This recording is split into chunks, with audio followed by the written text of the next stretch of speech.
সুনীল গঙ্গোপাধ্যায়ের লেখা কবিতা কেউ কথা রাখেনি, কেউ কথা রাখেনি। ৩৩ বছর কাটল, কেউ কথা রাখেনি। ছেলেবেলা এক বৈষ্টমী তার আগমনীর গান হঠাৎ থামিয়ে বলেছিল, শুক্লা দ্বাদশীর দিন অন্তরাটুকু শুনিয়ে যাবে। তারপর কত চন্দ্রভুক অমাবস্যা এসে চলে গেল, কিন্তু সেই বৈষ্টমী আর এলো না।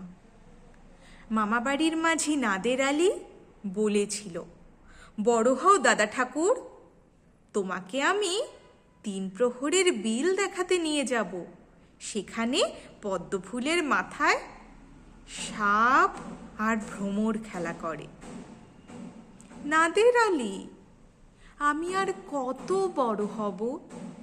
আমার মাথা এ ঘরের ছাদ ফুঁড়ে আকাশ স্পর্শ করলে তারপর তুমি আমায় ৩ প্রহরের বিল দেখাবে?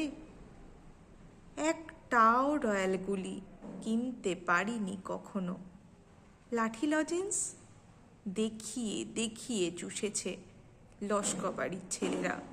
ভিখিরির মতো চৌধুরীদের গেটে দাঁড়িয়ে দেখেছি। ভিতরে রাস উৎসব, অবিরল রঙের ধারায় সুবর্ণ কঙ্কণ পরা ফর্সা রমণীরা কত রকম আমোদে হেসেছে। আমার দিকে তারা ফিরেও চায়নি।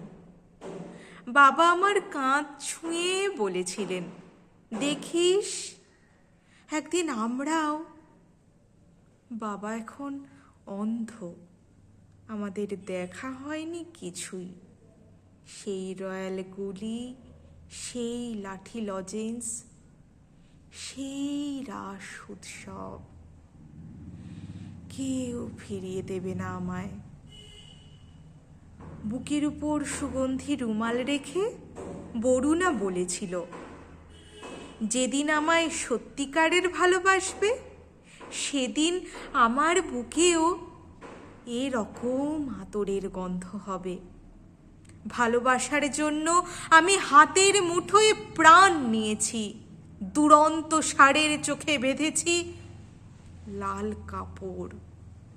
বিশ্ব সংসার তন্ন তন্ন করে খুঁজে এনেছি ১০৮টা নীল পদ্ম। তবু কথা রাখেনি বরুণা। এখন তার বুকে শুধুই মাংসের গন্ধ। এখনো সে যে কোনো নারী। কেউ কথা রাখেনি। ৩৩ বছর কাটল, কেউ কথা রাখে না। নমস্কার।